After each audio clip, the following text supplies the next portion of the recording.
Control হয়ে যেত যদি আমার মনটাকে কন্ট্রোল করতে পারতাম, মনটা কন্ট্রোল হয়ে যেত যদি আমি চোখটাকে কন্ট্রোল করে ফেলতে পারতাম, চোখ যদি আমার নিয়ন্ত্রণে চলে আসতো, মনের মধ্যে সে ভাইরাস যেত না, মনের মধ্যে ভাইরাস না গেলে এটা মাথায় যেত না, মাথা যাওয়ার পরে হাতে যেত না। এখন খেয়াল করেন কয়টা স্টেপ বলেন না হাত, ব্রেন, মন, চোখ।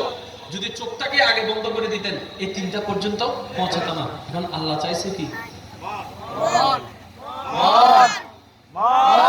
আল্লাহ তুমি হাত চাইলে না, পা চাইলে না, মাথা চাইলে না, চোখ চাইলে না, মনটা চাইলা কেন? আল্লাহ যেহেতু চেয়েছেন কারণও আছে। আমি আরো সহজ করে দিচ্ছি, দান করা আল্লাহ কি পছন্দ করে না অপছন্দ করে? এদিকের ভাইরা একটু আওয়াজ দিচ্ছেন না, একটু আওয়াজ দেন না। আল্লাহ কি পছন্দ করে না পছন্দ করে? মানুষকে সাহায্য করলে আল্লাহ কি খুশি হয় না নারাজ হয়? এখন দুইজন দাতা এই মসজিদের জন্য দান করছে, একজন দিচ্ছে 1 কোটি টাকা। 1 কোটি টাকা দান করার সময় তার মনে মনে চিন্তা হচ্ছে আমাকে মানুষের দানবীর বলবে, কোটিপতি বলবে, কালকে থেকে আমার নাম হবে। 1 কোটি টাকা দিল। আরেকজন রাস্তার ফকির 2টা টাকা, কোনো সামর্থ্য নাই, 2টা টাকা সে এখানে দিচ্ছে। সে মনে মনে বলছে হয়তো আমাকে কেউ নাম বলবে না, আমার নামটা মাইকে অ্যানাউন্স করবে না, মারহাবা বলে হয়তো বলবে না, কিন্তু যাই হোক আমার আল্লাহ তো দেখছে, আমার আল্লাহ তো দেখছে, আমার আল্লাহ তো দেখছে। এখন আপনারাই বলেন আপনার রহমানের দরবারে 1 কোটি টাকা কবুল হবে নাকি 2 টাকা কবুল হবে? সবার মুখে শুনতে চাই 2 টাকা। আরো জোরে বলেন 2 টাকা। 2 টাকার তুলনায় 1 কোটি টাকা তো অনেক টাকা বেশি। আল্লাহ 1 কোটি টাকা কবুল না করে 2 টাকা কেন বললো? আর এটা বলার জন্য কোরআন হাদিসের জ্ঞান থাকার দরকার নাই, বিবেকের নামক আকল সকলের কাছে আছে। আমরা জানি আমাদের আল্লাহ 2 টাকা পছন্দ করে না, আমার আল্লাহ 2 টাকা পছন্দ করে। ও ইমানদার ভাইয়েরা, আপনারা আলেম নয়, আপনারা মুফতি নয়, আপনারা মুহাদ্দিস নয়, এক বাক্যে কিভাবে বললেন 2 টাকা? তখন এখানকার আল্লাহর পাগল পাগল বান্দার উত্তর দিবে, আরে আমার আল্লাহ লোভী নয়, আমার আল্লাহ লোভী নয়, আমার আল্লাহ লোভী নয়, আমার আল্লাহ টাকা দেখে না, প্রেমটা দেখে, বিশ্বাস দেখে, মহাব্বত দেখে।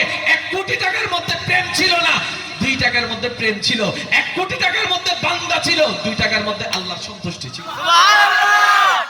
বাস কত ইজি, 2 টাকা দিয়ে আপনি আল্লাহকে খুশি করে ফেলতেছেন। সুবহানাল্লাহ! 1 কোটি টাকা দিয়ে আরেকজনকে খুশি করতে পারে না। আমরা বারবার মার খেয়ে যাচ্ছি লাইফের মধ্যে। প্রত্যেকটা মানুষের উদ্দেশ্যে আমি বলবো, আমাদের জীবনটা আমরাই কঠিন করেছি, আল্লাহ কঠিন করে দেয় নাই। ঠিক।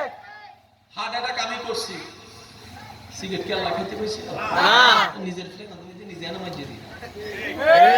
আল্লাহ তো বলছে রাগ কন্ট্রোল করো, কুতলা নারিয়ের টারিয়ের উন্ডে ফেলাই 5 বছর বাদে যাই দিতে আর মানছি। এখন ওকে আল্লাহ আর মাইর হাবাই দেন 5 বছর আগে যাবে, 20 বছর গজ্জিবে, 5 বছর বাদে গাছ উঠিয়ে দেবে। আল্লাহর কি টাকা পড়ছে আমাদের ক্ষতি করা? না। আল্লাহর যদি ইচ্ছাই হতো আমাদেরকে ক্ষতি করার, ফজরের নামাজ পড়ি নাই চোখ ট্যাংরা করে দিত, জোহরের নামাজ পড়ি নাই হাত বাঁকা করে দিত, এশারের নামাজ পড়ি নাই ফিটের পিছনে বিছি তুলে দিত, হাঁটতো তো করে নাই তো?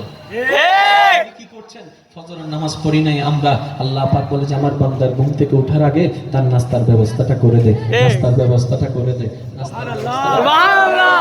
সকালবেলা উঠে কাজের মধ্যে যাবে, চাকরির মধ্যে যাবে, নাস্তা না করে গেলে পেটের মধ্যে খিদা লাগবে, শরীরে শক্তি পাবে না। যেন ফেরেশতা বলে মাওলা ফজরের নামাজ তো পড়ে নাই, তারপরও আল্লাহ পাক বলে যে সেই হিসাব তুমি করিও না, এটা আমি আমার বান্দার সাথে আমি করব। বলেন সুবহানাল্লাহ!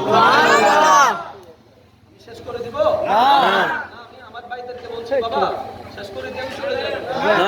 আপনারা কথা বলছেন যে এদিকে কি কোনো সমস্যা হয়েছে না? এই যে ভাই গেটের সামনে যারা দাঁড়িয়েছেন, ভাই আমি কি শেষ করে দিব না? না আপনারা এরকম করলে তো আমি পারবো না। ডিস্টার্ব হচ্ছে না আপনি একটু দর্শক বলেন আল্লাহুম্মা সাল্লি আলা সাইয়্যিদিনা মাওলানা মুহাম্মদ ওয়া আলা